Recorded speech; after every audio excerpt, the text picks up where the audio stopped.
Now, here we go for the very, very sick stuff. This was the first expansion, Dark Portal, and I love the cover art. My I should turn that around. My playmat, where also I don't know where it is. I would have done it as a background here. My playmat, which I also have to find with my Yu-Gi-Oh cards, because my Yu-Gi-Oh deck went missing somehow. I was that logo, and I love the logo. Now, what do we have in here? So I told you that those decks here were class decks, right? Sorry, there are like card hulls, so to keep my cards safe. Protection, like a condom. The difference is, you saw the little ones, the little class cards. Now, here are the class cards that were in the starter decks. You see they are quite bigger. And you see that I put another card in comparison to that. This is the size difference. It's like one, maybe, yeah, it's like more than 3 cards in total stacked on each other. This one is my main rogue, was my main rogue. It was a Blood Elf combat rogue. He had shitty professions with mining and smithing, but he looked cool. I liked his style. I will show you the art from close. I think he looked quite badass, and he was more like a weapon-based character. He only had 27 health, and I think that was even my first. No, I think my very first. I have to look which one it was. This one was my first. The one I have also in small. This one was my first deck was a hunter deck that I bought. That was the Dark Portal one, I think, and this one I got later. And I love this one because he was more weapon based, and I like to play with weapons. And let's show you my hunter deck. I then later got another hunter deck. Or I pulled that card out of a booster pack. I don't know. A troll hunter, and he was a beastmaster. The reason I took the beastmaster was because the beastmaster, first of all, she had a good effect. She had tap 3 cards and turn around. When you use a hero effect, you have to turn her around, and then the hero effect is gone for the entirety of the game. You can see, in theory, the art is quite dark, but it looks quite good if you can. Yeah, we get a bit more light on that. The art was phenomenal. So I had the Beastmaster card, and it was good for fishing those pesky how do you call it? Those pesky pets you got. And yeah, the art was also, it was done by different artists. You see that here, this one is more of a comic style, while this is one of a more realistic style. And the game had all of, or I would say 90% of the abilities that were in the game. And they made up new ones. For example,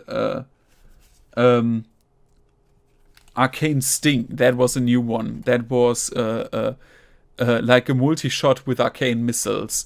Then they had stuff like this one is also important. I will talk about that in a second. Then they had different stuff like Greedy Bite, which didn't exist, or other stuff that was interesting. The most interesting hunter card, however, was something very, very cool. And I'm looking to find it because I have it in my deck. First of all, this. This is also, yeah, this is one of my favorite cards. You will also see in a second. I'm looking for my main cards here. The most important ones that were the coolest, at least. So that are the cards. So let's go through them quickly. So this was my favorite. This is my favorite card because I love Raptors and I love the Stranglethorn Valley, and it was a quite good rush card because yeah, it was one of your pets. It was a hunter only card up here. Makes of course sense because your only units that you could play without having a class restriction were the Horde and Alliance or the neutral cards, but not like in Hearthstone where you can play just normal mobs. This one here was you know that from Hearthstone. In Hearthstone it is a bit differently balanced because it has 2 costs, has 3 and 2, I think, and this is one of the oldest cards. I think it must be called Bloodclaw because in Deutsch it's in German it's Blutklaue, and I love this one. This is like my dearest card. Also because cool rushing. These two. That is why I played Beastmaster Hunter. This is Spirit Bond, and remember that when I said it is important which spec you have, because this is only usable by Beastmaster Hunters. And each turn, when you it's like a permanent buff, and each turn you control one of these animals, your pets. Sorry, talking for a while now. You were healing each turn by 2, so it was good for survivability. Then you had cards. This one was released in a later expansion. This was a trap. So traps were different. Traps were not like the secrets in Hearthstone where you have to play them. These were on your hand. And the traps from Hunters were, you play them when you were attacked. You tapped your Hunter, so you couldn't do anything else with him. No counterattacks, etc. And you could just play him without the 4 cost. And this was a very strong minion. Because you could deal 1 damage to an attacker of your choice, and it was a 3/2 for no cost in theory. Now, here we have the Berserk ability of Trolls, and this was a permanent ability, unlike the other 2. Where it would be like equipment. You would play it, and it was a permanent ability, and you can each time your troll receives damage, you gained one of the you get one of a little marker on this card, and when you were attacking, you could remove all the markers, and that damage. The markers in damage 1-to-1 equation would be added to your attack as a bonus. So you would have like very, very hard counterattacks, especially with the Spirit Bond combo when your enemy when you held your enemy down, or when your enemy was spamming cards, which was quite doable because your hand size was 7 and you could play many resources. That would result in very, very much pain if you stacked the damage and just hit the hero of your enemy with that. And yeah, that was this one. And now for the interesting part. So remember when in World of Warcraft you had to go to the to your class trainer and learn stuff like dual wielding. Well, here it is for you. There is a dual wield card in the game that can be played by all dual wielded cards, but there were equipment like this, and this is a dagger, and it was quite weak. 3 and 1, yeah, okay, but you didn't have to pay anything to hit with it. That was good, and was of course usable by hunters, rogues, shamans, and warriors, all classes that could wield offensive daggers. And that gave you dual wield. Now, these are melee weapons. Melee weapons and ranged weapons were treated differently. So, back in the day, a hunter had most weapons in theory, I think, besides the warrior, with the most weapons, because hunters, for those who play World of Warcraft for a short time, had to get melee weapons also, despite their ranged weapons. Same goes for rogues and went for rogues and warriors.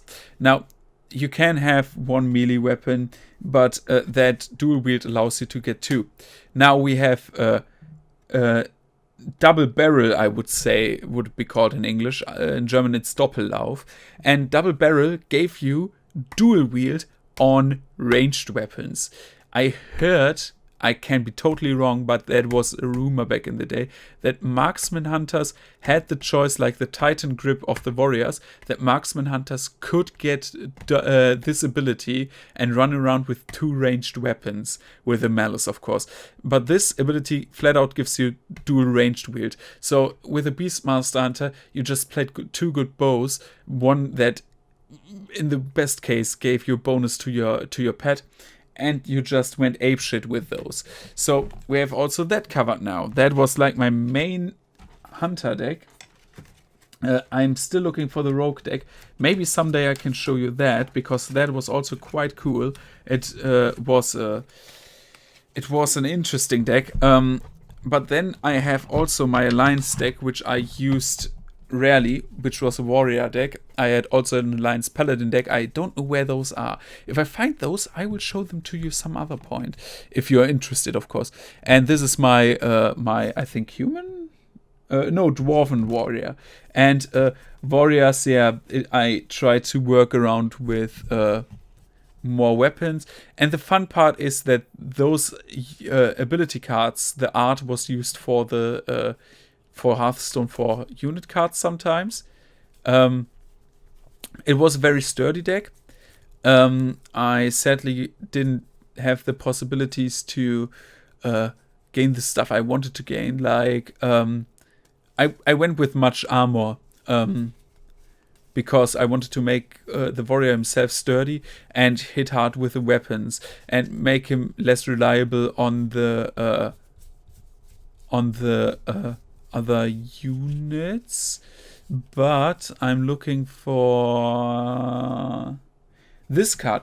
This was an epic card back in the day, and they even thought about dying. And a Corpse Run is a card 7, which is a fucking high cost.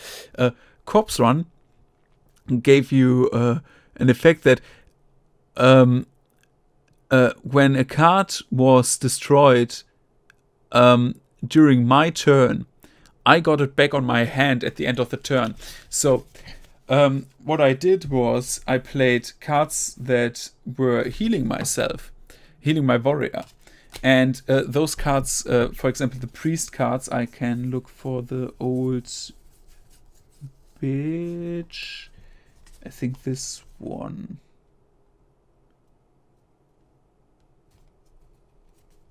No. Where was the card?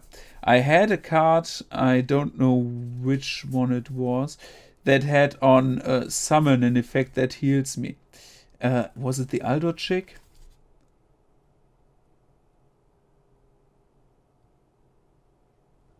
No.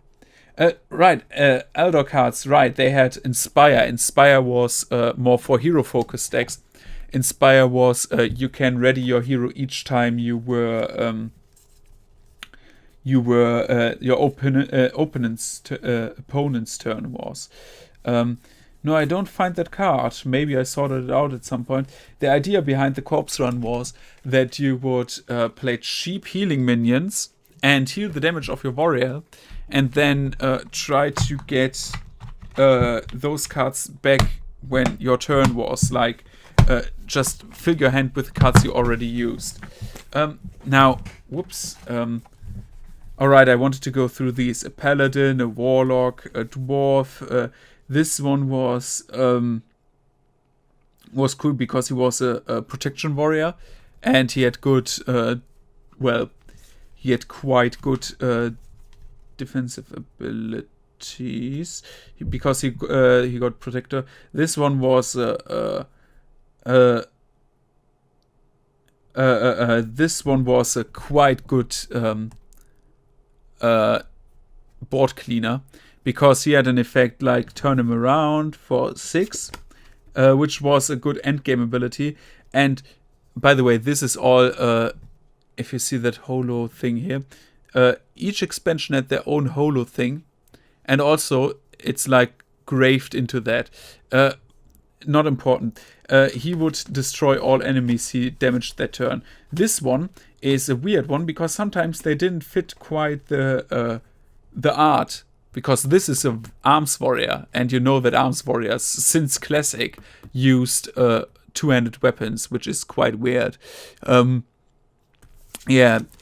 Warlock, and did I have the Warlock twice? Yeah, I had. I got the same deck twice. If somebody wants a Warlock art card for their wherever this one flew, you can have it. And Tazo, a mage. He was quite squishy at only 25 health, which is not much compared to the warrior having 30, and some cards even having 31 or 32. Yes. Now we go for the real meat here. For the big stuff. I think I get to an hour. By the way, I can see if I find more of the stuff online and can present that if there's interest in that. It's getting dark outside. So now these two here, I will zoom out in a second. I will change the lighting a bit. I'm very sorry for the dark interior in my room, but my room is a shit show in some aspects. I mean, you saw it, it's very small. Now, I have to zoom out a bit for this. Let's get... So, there were raid decks. Not only were there raid decks, there were also dungeon decks. Dungeon decks came in later than the raid decks, but the raid decks are something that was very interesting. The game had different concepts. The first one was the typical 1-on-1, which you know from every card game, 2-on-2 or even more, and the raid decks and the dungeon decks. The dungeon decks were solo adventures actually. Which were automated, so the boss fights were quite stellar, while the raid decks were fight one guy versus 3 or more. You could also play against less people, but it was quite imbalanced then if you played with more or less people. 3 to 5 was the suggested size. So I have Onyxia and I have Magtheridon. I'm going content-wise and go with Onyxia first, because Onyxia is my favorite raid deck. A friend of mine had Molten Core and had what was it? Not only Molten Core, but also Black Temple. And the card game, by the way, was done until 2013 when Hearthstone came out. So rip in peace, World of Warcraft card game. I loved you very much so. Now, look at the art, by the way. Gorgeous. Gorgeous. Maybe I'm getting on the camera. Hello! Hello! Okay. It's gorgeous. So, the boss fight cards. This was Onyxia, and she had 3 stages. Each one was different, and you realize that first of all the health goes up each stage, and the fight got harder. And not only that, she had different abilities, and her hero ability was different. For example, in phase 1, she had only 1 attack each time she attacked herself. So when she defended, she had 0 attack, but when she attacked, she had 1. And when you had 10 cards on your field, which I will get to in a second, you could, in your first phase, just destroy some enemy hero. So if you didn't kill her in 10 turns, one of your friends would die and would be removed from play. This is, by the way, the back art. it looks quite cool. She's eating someone there. Now, this is the air phase. And everyone knows Onyx's legendary air phase, if you have raided her back in the day or something like that. She has range while she attacks. Range is quite is an offensive thing. Most hunters had ranged on their unit cards. Range is if you attack, the enemy cannot counter hit you with a certain unit, and that was also quite good for not getting too much counter hit damage from defenders, for example.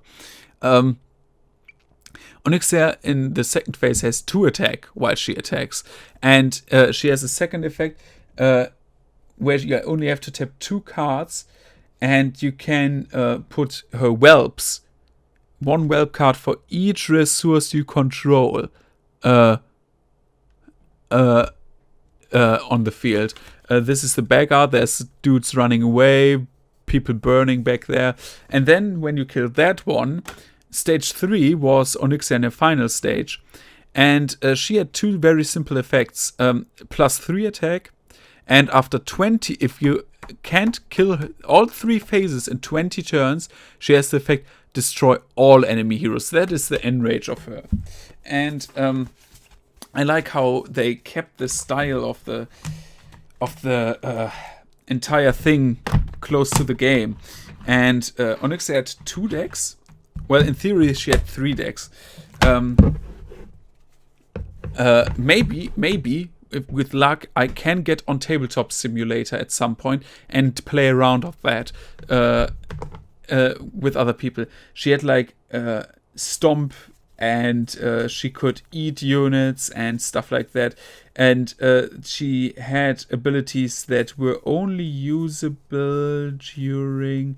This one you could only use during phase 3. There. Then there were ones you could only use in phase 2. Deep Breath. You know the stuff. More whelps, like that simulated like if someone would walk into the X on the side. Stuff like that. It was very cool. You could do much stuff with the Onyxia deck. And I love, again, the art. Here is the...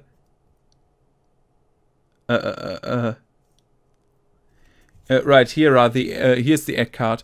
That had, like, an effect, like, where you would roll a die and remove this card, and you would summon so many whelps. There were so many cards you could use. There was also quite gory stuff, like this one is quite gory. You see like the arm being ripped off and here the bones chopped off, and Onyxia smiling like, I've got something to eat. Dragons. Onyxia eat more that day than I ate in my entire life, calorie-wise. A human has about 7,000 calories, so if she eats a raid, that's much. And now we get to the second deck.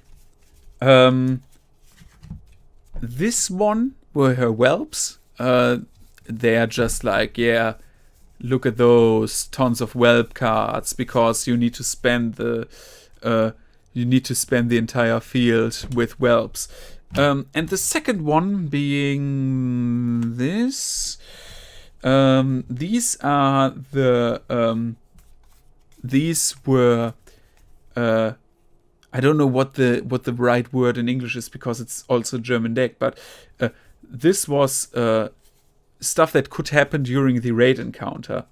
And stuff like that would be I try to find it here. Someone falls into the X, and these were also your resource cards. So you would draw them, they were played, and then the effect was instantly activated. For someone falling in the egg, was like for every enemy hero you get a whelp, and that whelp has charge, or in German it's Wildheit, which could be anything.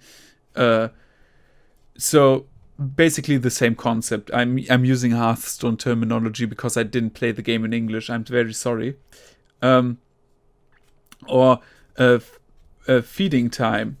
You can play X of the Whelps, while X is the double of the current stadium she's in. So 2 in phase 1, 4 in phase 2, and 6 in phase 3.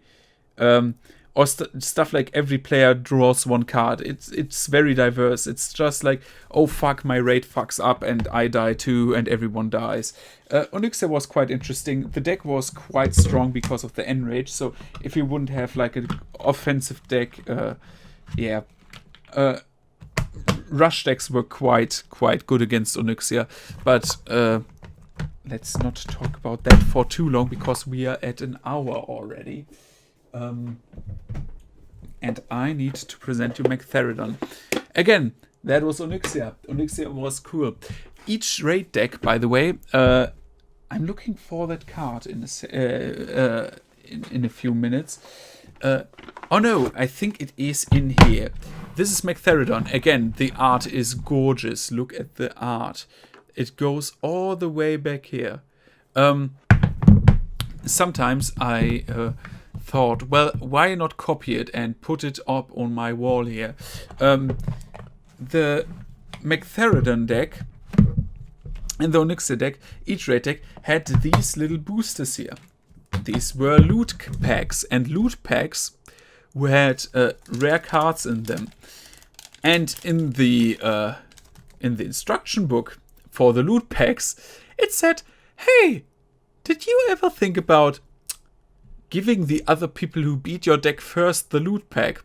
And I thought, fuck you, I paid for that deck, I play with my cards.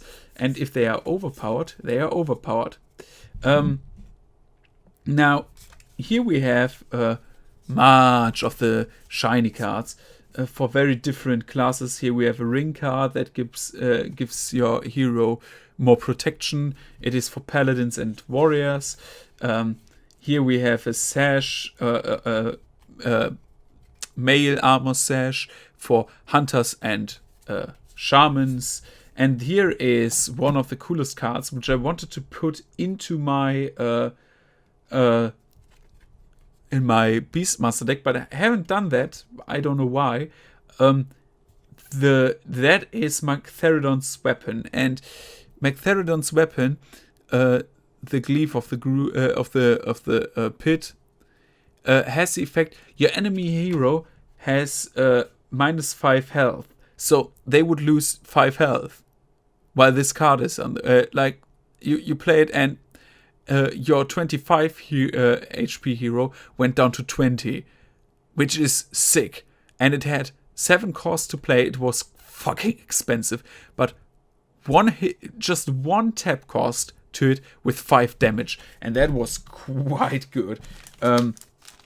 This is about that were like the little loot cards. And then we have Mechtheridon, and Mechtheridon has also 2 stages. One is the normal Mechtheridon card. It is the when he is not unleashed, when he is bound. And the backside, I never read the backside.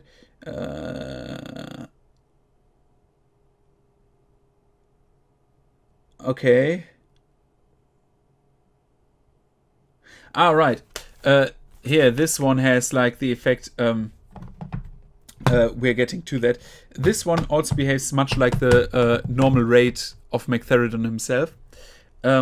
Mechtheridon had like this effect. He wasn't attackable like in the raid, right? You couldn't do damage to him while he was in that stage. And you would turn him around and you had to say, I shit you not. Otherwise, it is in the booklet here. It says you cannot you cannot play this deck if you do not say I am unleashed, you have to say I am unleashed, and then you can play him. And then you are in his unleashed form, and he has a soft enrage because the longer you play against him, the more attack he gets. Coming to that in a second. And after a certain amount of resources you put onto the field of his blood, which was the mechanic of a soft enrage, he would get double the attack bonus out of the blood, and that would be like his enraged state. Now, let's get to the mechanics how you played that deck.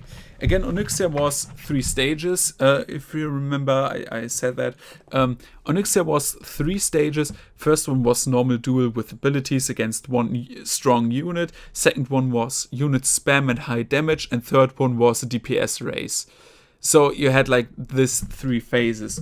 While Magtheridon has quite different. Whoops! Got here a card from the toy store where I bought the deck. Magtheridon has a bit of a different, well, kind of play style. He also had armor, like his body armor, and he had, I think, a weapon. Not sure about that, but he also was a very, very strong minion, and he had 2 phases actually. The first phase was his bounce stage, and there those fuckers down here come into play. This deck here. This one is uninteresting. We have 5 cards here. Those were the dudes who controlled the cubes.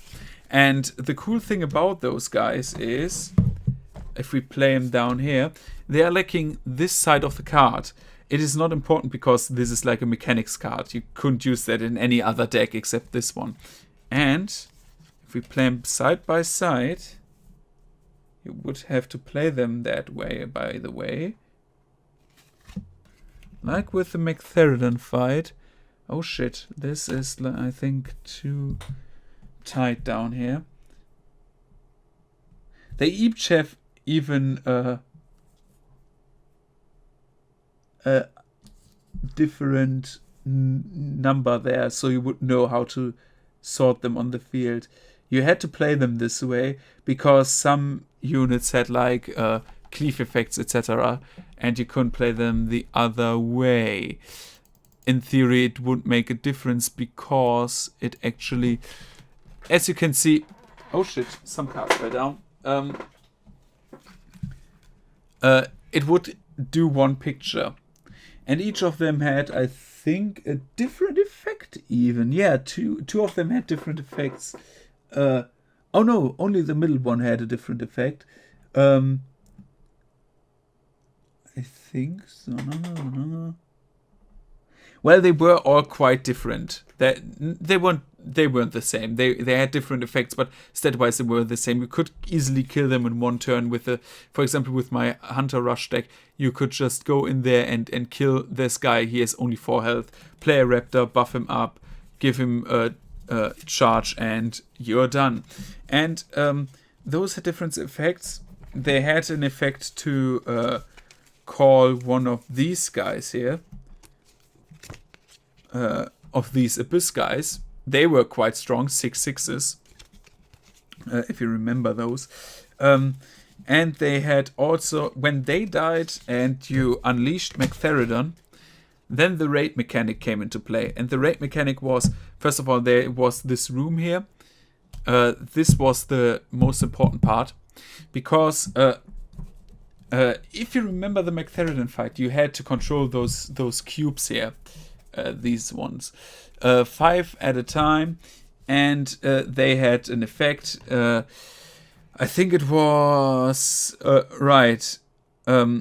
You had to give them your opponent, and they had to exhaust one of. They had to tap one of their cards to take that to equip this to their unit, and.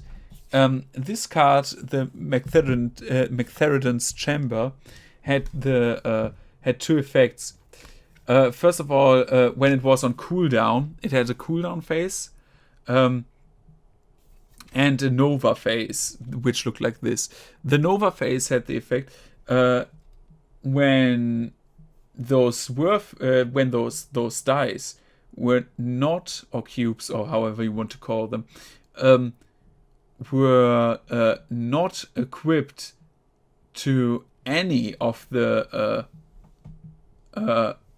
or when not all of them weren't equipped to any heroes. Like if one of them or 5 of them, it didn't matter,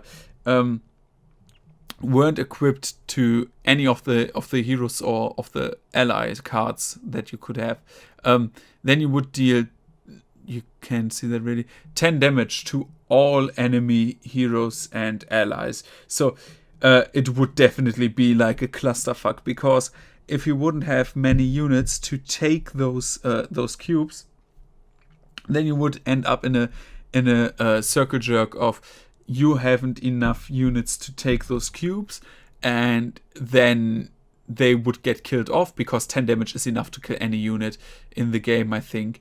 And in 3 turns he would be dead. And on the cooldown phase, he would do only 2 damage to everyone who is targeted by those cubes.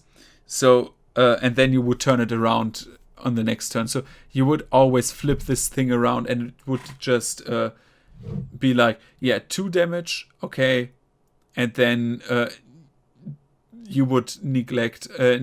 I always say negate those 10 damage. So the Mechtheridon deck worked quite differently, but those were awesome, because you would play with, for example, with our group, it would be possible because we had like 4 people in total. And oh, by the way, very important point, when you played against the raid deck, it was like a raid. You could not play Horde and Alliance decks together. You had to play 3 Horde or 3 Alliance decks. That was also a requirement to play against the raid deck. So that was very, very shitty. But what I wanted to say was, the cards, in theory, or the decks had quite the interesting touch to themselves, because you simulated those boss fights very, very good. And Molten Core, for example, I remember that an old school friend of mine who was into World of Warcraft cards, but not the game actually, he had the raid deck, and he actually played against me, and I could defeat it with 2 of my decks, because the Molten Core deck had low health bosses, and all of those had different abilities. By the way, all of the Molten Core bosses, so you would have like 10 bosses or something like that. Black Temple was also that way. So yeah, I would say this is basically it for today, and I hope you enjoyed like that broad overview of the World of Warcraft trading card game that sadly died in, I think, 2013 when Hearthstone went viral. And I think the last raid they did was Deathwing, I think. So I would say see you on the next one, and it was a kind of different video, but thank you for watching, and if you pulled through that entire thing, yeah, see you on the next one. Goodbye, ciao, ciao, auf Wiedersehen, peace.